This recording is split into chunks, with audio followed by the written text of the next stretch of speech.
എനിക്ക് ഒരിക്കലും ക്രാക്ക് ചെയ്യാൻ പറ്റില്ല എന്ന് ഞാൻ വിചാരിച്ചതാണ്. പക്ഷെ ആ ഫസ്റ്റ് അറ്റംപ്റ്റിൽ എനിക്ക് മനസ്സിലായി എനിക്ക് കഴിയുന്നത്. സാധാരണ ഒരു നെറ്റ് വേണമെന്ന് പ്രതീക്ഷിച്ചിട്ടാണ് ഞാൻ എയ്ഫറിൽ ജോയിൻ ചെയ്തത്. പക്ഷേ JRF കിട്ടിയിട്ടേ ഞാൻ ഇതിന്ന് പുറത്ത് വരുള്ളൂ എന്നുള്ളത് അനീസാറിന്റെ ക്ലാസ്സുകൾ കേട്ടപ്പോഴാണ്. ഐഫറിന്റെ ഒരു കോൺട്രിബ്യൂഷൻ എങ്ങനെയായിരുന്നു? ഐഫറിനെ കുറിച്ച് ഞാൻ അറിഞ്ഞത് എൻ്റെ മാപ്പാണ്, എൻ്റെ ഫോണിലുള്ള ഗൂഗിൾ മാപ്പാണ്. ഇനി എന്തിനാ പഠിക്കുന്നത്, ഞാൻ ഇത്രയും എഫേർട്ട് ഇട്ടിട്ട് എനിക്ക് കിട്ടുന്നില്ല എന്നുള്ളൊരു ഫീലൊക്കെ ഉണ്ടാവല്ലോ. സ്വാഭാവികമായിട്ടും മേ ബി ഫസ്റ്റ് ആ സമയത്ത് തോന്നിയിട്ടുണ്ടാവും. പക്ഷെ അങ്ങനെയൊക്കെ ഉള്ളൊരു എക്സ്പീരിയൻസ് എങ്ങനെയാണ് വീണ്ടും കണ്ടിന്യൂ ചെയ്യാനുള്ള മോട്ടിവേഷൻ എന്തായിരുന്നു? മോട്ടിവേഷൻ എന്ന് പറഞ്ഞാൽ എൻ്റെ റീസൺസ് തന്നെയായിരുന്നു. പേപ്പർ കൊണ്ട് കംപ്ലീറ്റ്ലി ഞാൻ എയ്ഫറാണ്. പുറത്തുനിന്ന് ഞാൻ ഒന്നും നോക്കിയിട്ടില്ല. എനിക്ക് ക്ലിയർ ആയിട്ട് പറയാൻ കഴിയും, എയ്ഫർ ഇല്ലായിരുന്നെങ്കിൽ എനിക്കൊരിക്കലും ഇതൊന്നും അച്ചീവ് ചെയ്യാൻ കഴിയില്ല. One of the best decision ഞാൻ എടുത്തിട്ടുള്ള എൻ്റെ ലൈഫിൽ എനിക്ക് വേണ്ടി എടുത്തിട്ടുള്ളതിൽ വെച്ച് one of the best decision ആണ് എയ്ഫർ ഞാൻ ചൂസ് ചെയ്തതെന്ന് എനിക്ക് പറയാം.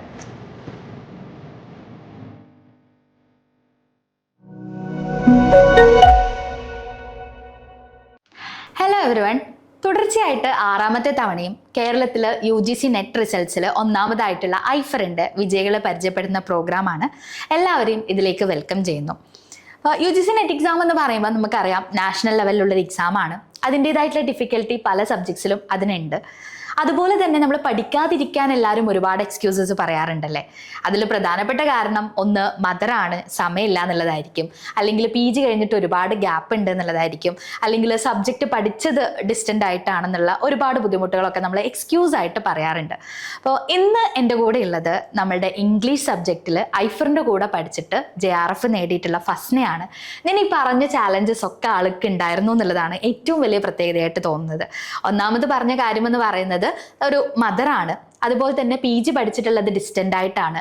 ഡിഗ്രിയിലെ സബ്ജക്റ്റ് എന്ന് പറയുന്നത് വേറെ ആയിരുന്നു, സുവോളജി ആയിരുന്നു സബ്ജക്റ്റ് ആയിട്ടുണ്ടായിരുന്നത്. അപ്പം ഇത്രയും ചാലഞ്ചസ് ഇനിയും നമ്മൾ പറഞ്ഞു തോന്നുന്നില്ല. ഇത്രയും ചാലഞ്ചസ് ഒക്കെ ഉണ്ടായിട്ടും ആള് അടിപൊളിയായി പഠിച്ച് ഇത്രയും ടഫ് ആയിട്ടുള്ളൊരു സബ്ജക്റ്റിൽ JRF ക്വാളിഫൈ ചെയ്തു എന്നുള്ളതിനെ ആദ്യം അപ്രിഷ്യേറ്റ് ചെയ്യുന്നു. അപ്പോൾ ഫസ്ന, നമുക്ക് ജസ്റ്റ് ഒന്ന് ഇൻട്രൊഡ്യൂസ് ചെയ്തിട്ട് സ്റ്റാർട്ട് ചെയ്യാം. ഹായ് ഓൾ, എൻ്റെ പേര് ഫസ്ന. ഞാൻ കോഴിക്കോടാണ് സ്ഥലം. എയ്ഫറിൻ്റെ കൂടെ കൂടിയിട്ട് 2 വർഷത്തോളമായി. ഇതെൻ്റെ 5ാമത്തെ അറ്റംപ്റ്റ് ആയിരുന്നു. യെസ്, അതിന് മുന്നേ നെറ്റ് ക്വാളിഫൈ ചെയ്തിട്ടുണ്ടല്ലോ അല്ലേ? ഏത് ടേമിലായിരുന്നു, അല്ലെ എത്രാമത്തെ അറ്റംപ്റ്റിലാണ് നെറ്റ് ക്വാളിഫൈ ചെയ്തത്? ഫസ്റ്റ് അറ്റംപ്റ്റ് മുതൽ പറയാം. ഫസ്റ്റ് അറ്റംപ്റ്റിൽ എനിക്ക് 6 ക്വസ്റ്റ്യനാണ് നെറ്റ് മിസ്സായത്. അത് കഴിഞ്ഞ് ഞാൻ അധികം പ്രിപ്പയർ ചെയ്തിട്ടില്ല. ആക്ച്വലി ഇപ്പോൾ പറഞ്ഞല്ലോ, ഞാൻ ഡിഗ്രി പഠിച്ചത് സുവോളജി ആയിരുന്നു. ഗവൺമെൻറ് മീഞ്ചന്ത ആർട്സ് കോളേജിലായിരുന്നു, സുവോളജിക്കായിരുന്നു പഠിച്ചത്. അത് കഴിഞ്ഞ് കല്യാണം കഴിഞ്ഞു ഒരു 6 വർഷത്തെ ഗ്യാപ്പ് എനിക്ക് വന്നിട്ടുണ്ട്. കുട്ടികൾ, ഫാമിലി ഒക്കെ ആയിട്ട് 6 വർഷം കഴിഞ്ഞു. അത് കഴിഞ്ഞ് എൻ്റെ മോള് നഴ്സറിയിൽ പോകുന്ന സമയത്താണ് ഞാൻ വീണ്ടും PG ചെയ്താലോ എന്നുള്ള ഒരു തോട്ട് വരുന്നത്.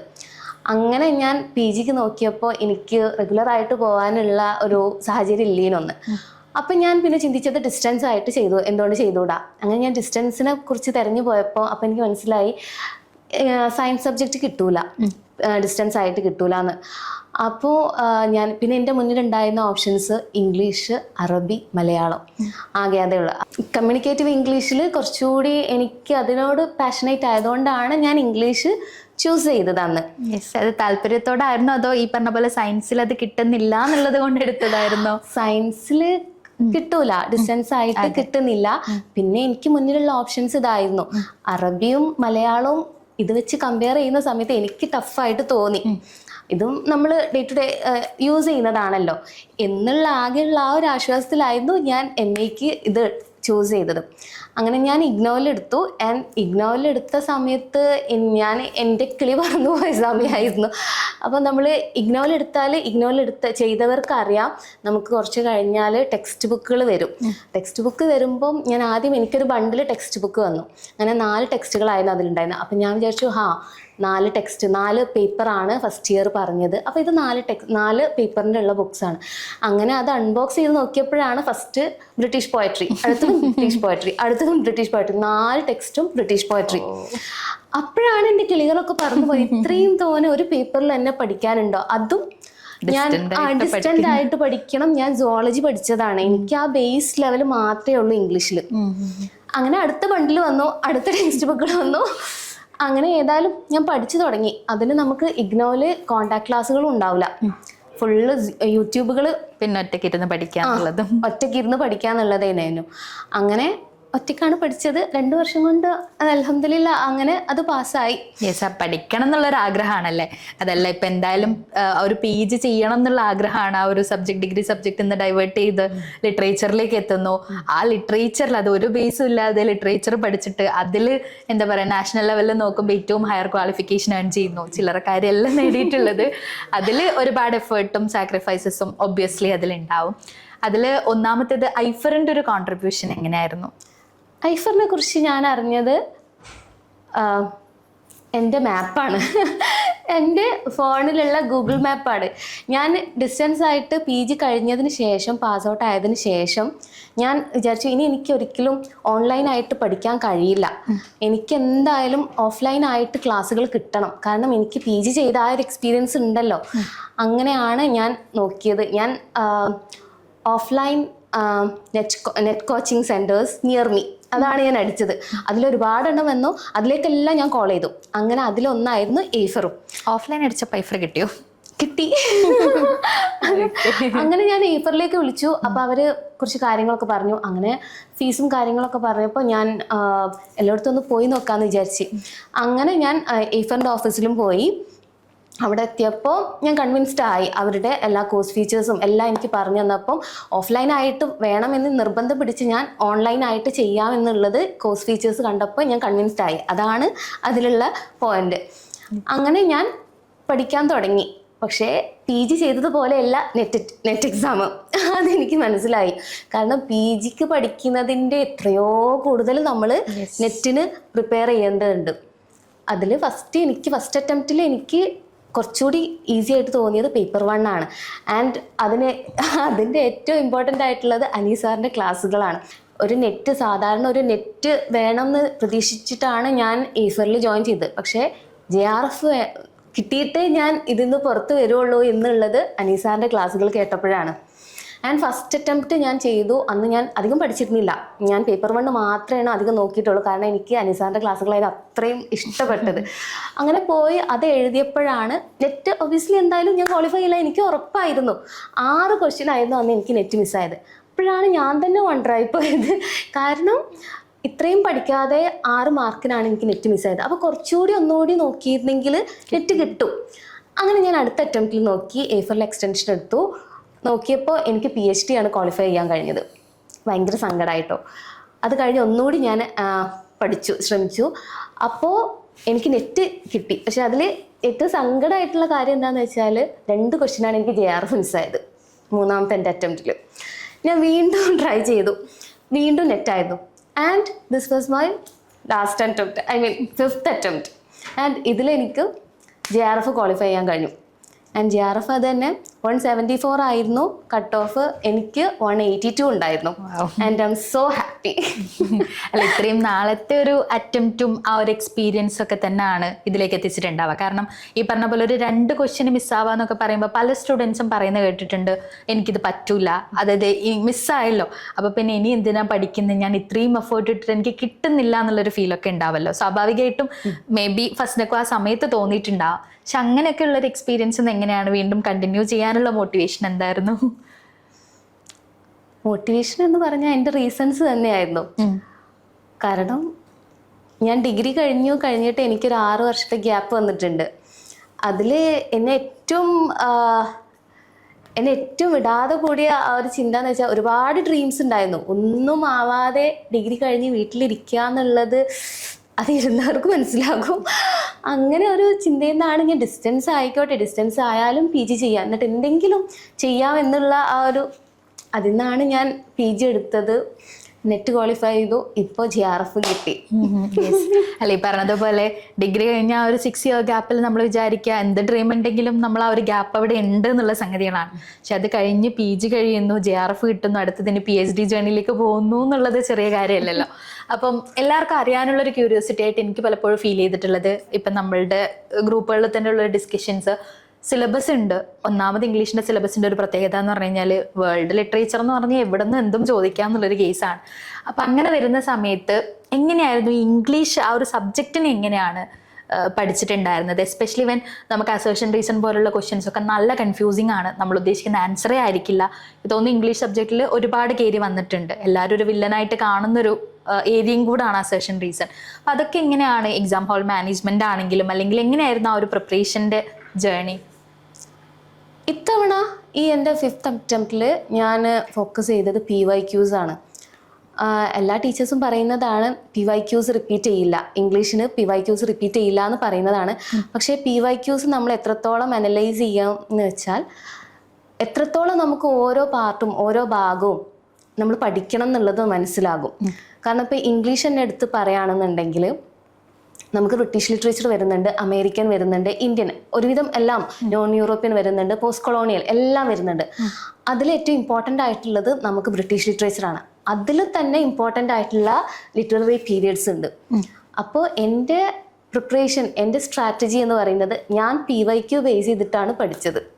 ആൻഡ് PYQ എങ്ങനെ ബേസ് ചെയ്തതെന്ന് എങ്ങനെ പഠിച്ചു എന്ന് ചോദിച്ചാൽ, ഞാൻ ഓരോ ഓതേഴ്സിനെ എടുക്കുമ്പോഴും എൻ്റെ കയ്യിൽ ഒരു 20 ഇയേഴ്സിലേക്കുള്ള PYQs ഉണ്ട് നെറ്റിൻ്റെ. അതിൽ ഞാൻ ആ സെർച്ച് ബട്ടണിൽ ഞാൻ പേരടിക്കും, ഈ ഓതറിൻ്റെ പേരടിക്കും. എന്നിട്ട് ആ 20 ഇയേഴ്സിലേക്കുള്ള എന്തൊക്കെ ക്വസ്റ്റ്യൻസ് ചോദിച്ചിട്ടുണ്ടോ അതെല്ലാം വരും. ഞാനത് ഒരു PPT ഉണ്ടാക്കി. ഇപ്പൊ ചാൾസ് ഡിക്കൻസ് ആണെന്നുണ്ടെങ്കിൽ ചാൾസ് ഡിക്കൻസിന്റെ സെപ്പറേറ്റ് ഒരു PYQ. എന്നിട്ട് ഞാൻ ആ ചാൾസ് ഡിക്കൻസിനെ കുറിച്ച് പഠിച്ചു കഴിഞ്ഞാൽ പിന്നെ ഞാൻ ആ ക്വസ്റ്റ്യൻസ് കംപ്ലീറ്റ് അനലൈസ് ചെയ്യും. ഏതൊക്കെ ഭാഗത്തു നിന്നാണ് കൂടുതൽ ഫോക്കസ് ചെയ്ത് പഠിക്കേണ്ടതെന്ന് മനസ്സിലാകും.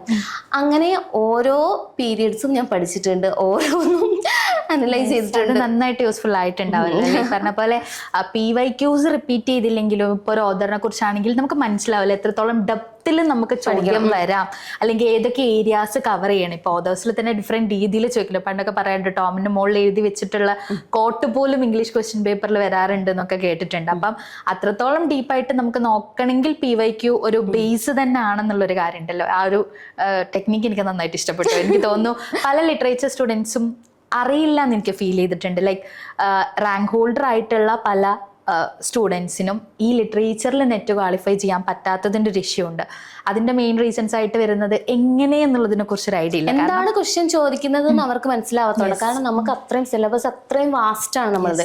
അതിൽ എവിടുന്നാണ് ക്വസ്റ്റ്യൻ വരുന്നത്? കാണാൻ ചെറിയ സിലബസും എന്നാൽ അതിൽ വളരെ ബ്രോഡ് ആയിട്ടുള്ള കാര്യങ്ങൾ ഉള്ളൊരു സിലബസ് ആയിട്ട് ഫീൽ ചെയ്തിട്ടുണ്ട്. നമ്മളെ യൂണിറ്റ് സിലബസ് യൂണിറ്റിൽ ഫസ്റ്റ് വരുന്നത് ഡ്രാമയാണ്. ആ ഒരൊറ്റ സിമ്പിൾ വേർഡ് ഞാനത് ശ്രദ്ധിച്ചിട്ടുണ്ട്. കാരണം ബാക്കി നമ്മളുടെ UGC നെറ്റിലുള്ള 105 സബ്ജക്ട്സും എടുത്ത് നോക്കിക്കഴിഞ്ഞാൽ എല്ലാത്തിനും വളരെ കൃത്യമായിട്ടുള്ള സബ് ടോപ്പിക്സ് ഉണ്ട്. അതായത് ഇപ്പോൾ ഒരു മൊഡ്യൂൾ ഉണ്ടെങ്കിൽ അതിൽ പഠിക്കാനുള്ള 30 ടോപ്പിക് ആണെങ്കിൽ 30 ടോപ്പിക് കൊടുക്കാറുണ്ട്. പക്ഷെ ഇംഗ്ലീഷിന്റെ ഒരു പ്രത്യേകത ഞാനും നോട്ട് ചെയ്തത് ഇപ്പൊ പോയട്രി അല്ലെങ്കിൽ ഡ്രാമ. അപ്പം എന്തും ചോദിക്കാനുള്ള, അപ്പൊ സിലബസിന് അപ്പുറത്തേക്ക് നമുക്ക് പറയാനും പറ്റില്ല. കാരണം ഒരു ഡ്രാമ എന്ന് പറയുമ്പോൾ ഏത് ഡ്രാമയും ചോദിക്കാന്നുള്ളൊരു സാധനം അവിടെ. ഡ്രാമ സ്റ്റാർട്ട് ചെയ്തത് മുതൽ ഏൻഷ്യൻ ഗ്രീക്ക് ലിറ്ററേച്ചർ മുതൽ ഇന്നലെ ഇറങ്ങിയ ഡ്രാമ വരെ നമ്മളോട് ചോദിക്കാം എന്നുള്ളൊരു സാധനം അല്ലെ. പക്ഷെ ആ ഒരു പ്രിപ്പറേഷൻ ഒരു സ്ട്രാറ്റജി വളരെ അടിപൊളിയായിരുന്നു. എനിക്ക് തോന്നുന്നു എല്ലാവർക്കും യൂസ്ഫുൾ ആവുന്ന ഒരു സംഗതിയാണ്.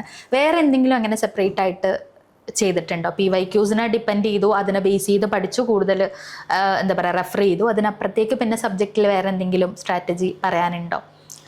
ഞാൻ എൻ്റെ LCTക്ക് വേണ്ടിയിട്ട് ഞാൻ MH എബ്രംസിൻ്റെ ഗ്ലോസറി ഓഫ് ലിറ്റററി ടേംസ്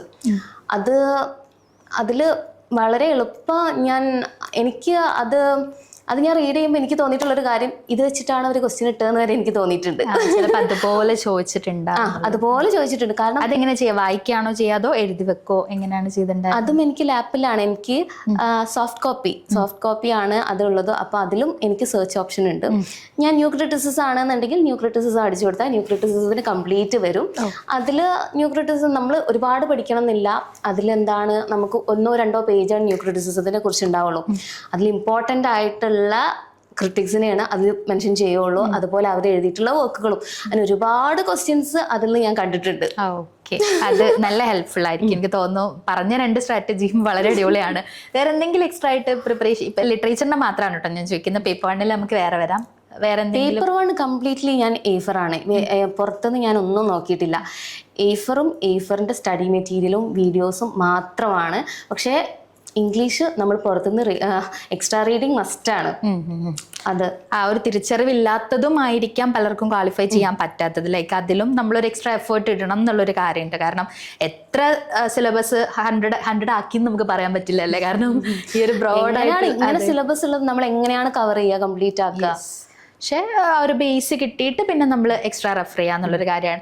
പിന്നെ നമുക്ക് ഐഫറിൻ്റെ ഒരുപാട് കാര്യങ്ങൾ, ഒരുപാട് ഫീച്ചേഴ്സ് ഉണ്ട്. ഇപ്പോൾ ലൈവ് സെഷൻസ് ഉണ്ട്, അതിൻ്റെ റെക്കോർഡിംഗ് ഉണ്ട്, ഒരുപാട് ടെസ്റ്റുകൾ വരുന്നുണ്ട്, പോഡ്കാസ്റ്റുകൾ ഉണ്ട്. അതുപോലെ ഏറ്റവും യൂസ്ഫുൾ ആയിട്ട് ഫസ്റ്റിനൊക്കെ തോന്നിയിട്ടുള്ള ഒരു ഫീച്ചർ എന്ന് പറയാനുണ്ടോ, അതോ മൾട്ടിപ്പിൾ ഫീച്ചേഴ്സ് ഹെൽപ്ഫുൾ ആയിട്ടുണ്ടോ? എന്താണ് അവസ്ഥ? എനിക്ക് പോഡ്കാസ്റ്റുകൾ ഇഷ്ടമാണ്.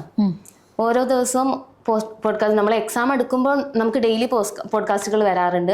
അത് കേൾക്കാൻ ഭയങ്കര ഇഷ്ടം. അത് കേൾക്കുമ്പോൾ ആ ഒരു സൗണ്ടും അനീസാറിൻ്റെ സൗണ്ടും കൂടി കൂടുമ്പോൾ വല്ലാത്തൊരു എനർജി തരുന്നതാണ്. അതുപോലെ പ്രിപ്പറേഷൻ അനാലിസിസ് മീറ്റിങ്ങുകളും ഭയങ്കര ഇതാണ്. സാറ് എനിക്ക് പറയാൻ അറിയാമെന്ന് അറിയില്ല, പക്ഷേ ഞാൻ പറയാം, കഴിഞ്ഞ തവണയല്ല അതിൻ്റെ മുന്നത്തെ തവണ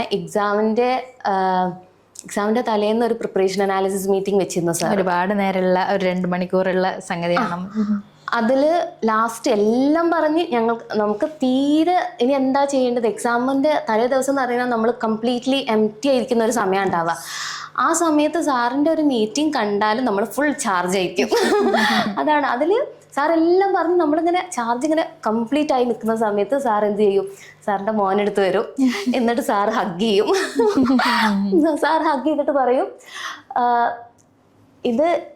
ഇത് നിങ്ങളെ ഓരോരുത്തരാണ്, നിങ്ങൾ തോറ്റാലും നിങ്ങൾ ജയിച്ചാലും എനിക്ക് അമ്നു സാറിൻ്റെ മോൻ അമ്നുവാണ്, നിങ്ങൾ തോറ്റാലും ജയിച്ചാലും എനിക്ക് അമ്നൂസിനെ പോലെയാണ്, എയ്ഫർ നിങ്ങളെ കൂടെ ഉണ്ടാകും. അതൊക്കെ ഇങ്ങോട്ട് കേൾക്കുമ്പോൾ വല്ലാത്ത വേറെ ആരുടെടുത്തൊന്നും കിട്ടാത്ത ഒരു വാക്കുകളാണ് സാറ് പറയാം. അപ്പോൾ ഈ പറഞ്ഞതുപോലെ പഠനം, പ്രിപ്പറേഷൻ, സ്ട്രാറ്റജി, അതിനൊക്കെ അപ്പുറത്തേക്ക് നമുക്ക് കിട്ടുന്ന ഒരു മെൻ്റൽ സപ്പോർട്ട് ഭയങ്കര ഇമ്പോർട്ടൻ്റ് ആണെന്നാണ് ഇതിൽ നിന്ന് മനസ്സിലാക്കുന്നത്. അപ്പോൾ ഈ പറഞ്ഞിട്ടുള്ള പോഡ്കാസ്റ്റുകളാണെങ്കിലും പ്രിപ്പറേഷൻ അനാലിസിസ് ആണെങ്കിലും കൂടുതലും നമുക്ക് കിട്ടുന്നൊരു സപ്പോർട്ടാണ്. പിന്നെ ഇപ്പോൾ പറഞ്ഞല്ലോ ഓഫ്ലൈൻ തേടി പോയിരുന്ന ആളാണ് ഓൺലൈനിലേക്ക് എത്തിയെന്ന്. അത് പിന്നീട് ആലോചിച്ചപ്പോൾ എപ്പോഴേലും ആ ഓഫ്ലൈൻ വേണമായിരുന്നു എന്നോ ആ ഒരു റിഗ്രറ്റ് ഫീൽ ചെയ്തിട്ടുണ്ടോ? അതോ എങ്ങനെ ഓൺലൈൻ എൻജോയ് ചെയ്യാൻ പറ്റി? ഒരിക്കലുമില്ല. ഓൺലൈൻ ആകുമ്പം അതിൻ്റെ നമ്മൾ ക്ലാസ്സുകൾ സാർ ഇങ്ങനെ മുന്നിലിരുന്ന് ക്ലാസ് നമ്മൾ അറ്റൻഡ് ചെയ്യാൻ കഴിയുന്നില്ല എന്നുള്ള എനിക്കതേ തോന്നിയിട്ടുള്ളൂ. പക്ഷേ ഓൺലൈൻ ആകുമ്പം നമുക്ക് എപ്പോഴും കേൾക്കാം. ഇപ്പോൾ ഞാൻ എൻ്റെ ഇൻലോസിൻ്റെ കൂടെയാണ് ഇപ്പോൾ താമസിക്കുന്നത്. എനിക്ക് മക്കളുണ്ട്, 2 ആളുണ്ട്. ഞാൻ ക്ലാസ്സുകൾ കേട്ടത് മുഴുവനും പണിയെടുക്കുന്ന സമയത്താണ്. രാവിലെ ഫുൾ ക്ലാസ്സുകൾ അങ്ങനെയാണ് കേട്ടിട്ടുള്ളത്. അങ്ങനെയാണ്. അപ്പോൾ അതൊക്കെ ഓൺലൈൻ ആയിട്ടുള്ളതിൻ്റെ ഒരു ഓഫ്ലൈൻ ആകുമ്പോൾ ഈ സംഗതി നടക്കില്ലല്ലോ. എന്തായാലും ആ ഒരു രീതിയിലാണ് ഐഫർ ക്ലാസ്സും സ്ട്രക്ചർ ചെയ്തിട്ടില്ലെങ്കിൽ എത്രത്തോളം ഫീൽ ചെയ്യാൻ പറ്റിയിട്ടുണ്ട് വെച്ചാൽ അത് ഐഫർ സ്റ്റുഡൻസിന് തന്നെയാണ് പറയാൻ പറ്റുന്നുണ്ട്. ആ ഒരു ഹാപ്പി വേ ടു ലേൺ എന്നുള്ളൊരു സംഗതി ഇംപ്ലിമെൻറ്റ് ചെയ്യാൻ ശ്രമിക്കുന്നത് നമ്മളുടെ ക്ലാസ്സുകളിലൂടെയും ഇൻട്രാക്ഷൻസിലൂടെയും ഒക്കെ തന്നെയാണ്. അപ്പോൾ വേറെ എന്തെങ്കിലും ഈ ഒരു പ്രിപ്പറേഷൻ ജേർണിയിലോ എന്തെങ്കിലും ഫേസ് ചെയ്ത് സ്ട്രഗിൾസോ അല്ലെങ്കിൽ എന്തെങ്കിലും ആഡ് ചെയ്യാനുള്ളതായിട്ട് തോന്നിയിട്ടുണ്ടോ? ഗ്രാറ്റിറ്റ്യൂഡോ എന്തെങ്കിലും? ഗ്രാറ്റിറ്റ്യൂഡ്, ഐഫറിനോടുള്ള ഗ്രാറ്റിറ്റ്യൂഡാണ് എനിക്ക് പറയാനുള്ളത്. പിന്നെ എന്തായാലും ഒബ്വിയസ്ലി ഫാമിലി സപ്പോർട്ടാണ്. അതുപോലെ ഞാൻ പറയാം, എനിക്ക് ക്ലിയർ ആയിട്ട് പറയാൻ കഴിയും, ഐഫർ ഇല്ലായിരുന്നെങ്കിൽ എനിക്കൊരിക്കലും ഇതൊന്നും അച്ചീവ് ചെയ്യാൻ കഴിയില്ല. One of the best decision ഞാൻ എടുത്തിട്ടുള്ള എൻ്റെ ലൈഫിൽ എനിക്ക് വേണ്ടി എടുത്തിട്ടുള്ളതിൽ വെച്ച് വൺ ഓഫ് ദ ബെസ്റ്റ് ഡിസിഷനാണ് ഐഫർ ഞാൻ ചൂസ് ചെയ്തതെന്ന് എനിക്ക് പറയാം. കാരണം എൻ്റെ ജേണി അങ്ങനെ ആയിരുന്നു. ഞാനിത് കഴിഞ്ഞിട്ട് PG കഴിഞ്ഞിട്ട് എന്താ ചെയ്യാന്ന് വിചാരിച്ച് നിന്ന ആളാണ് ഞാൻ. ഒരു GTECൽ പോയിങ്ങാണ്ട് ഞാൻ ജോയിൻ ചെയ്തിരുന്നു. GTECൽ ഞാൻ പോയിട്ട് DCA diploma in computer education, അത് ആപ്ലിക്കേഷൻ, അത് ഞാൻ ചെയ്തിട്ടുണ്ട്. അതും അതുപോലെ ഐഫറിലും ഞാൻ ഒരുമിച്ചാണ് അഡ്മിഷൻ എടുത്തത്. ഏതാണ് ക്ലിക്ക് ആവുന്നത്? ഗൂഗിൾ മാപ്പാണ് രക്ഷിച്ചത്. പക്ഷെ ഇതാണ് എനിക്ക് ഒരിക്കലും ക്രാക്ക് ചെയ്യാൻ പറ്റില്ല എന്ന് ഞാൻ വിചാരിച്ചതാണ്. പക്ഷെ ആ ഫസ്റ്റ് അറ്റംപ്റ്റിൽ എനിക്ക് മനസ്സിലായി എനിക്ക് കഴിയുന്നത്. കാരണം ഇത്രയും ബേസ് ഇല്ലാതെ ഇത്രയും ഗ്യാപ്പ് വന്നിട്ട് ഡിസ്റ്റൻസ് ആയിട്ട് പഠിച്ചിട്ട് എനിക്ക് ഫസ്റ്റ് അറ്റംപ്റ്റിൽ 6 ക്വസ്റ്റ്യൻ കിട്ടി മിസ്സായത്. അതൊന്നും ഒരു ബാരിയറായിട്ട് ഇനി പറയാനേ പാടില്ല എന്നുള്ളതാണ് മനസ്സിലാക്കേണ്ടത്. കാരണം നമ്മൾ അത്രയും ഡിറ്റർമിൻഡ് ആണ്, നമ്മൾ ആഗ്രഹിച്ചിട്ടുണ്ടെങ്കിൽ നമുക്കിത് നേടിയെടുക്കാൻ പറ്റുന്നതാണ്. ആസ് സൂൺ ആസ് പോസിബിൾ PhDക്ക് ജോയിൻ ചെയ്യാൻ പോവാണ്. അപ്പോൾ ആ ഒരു ഹാപ്പിനെസ് എന്ന് പറയുമ്പോൾ ഇപ്പം അങ്ങോട്ടേക്ക് ഫ്ലാഷ് ബാക്ക് ആലോചിക്കാൻ ഒരു രസം ഉണ്ടാവില്ലേ?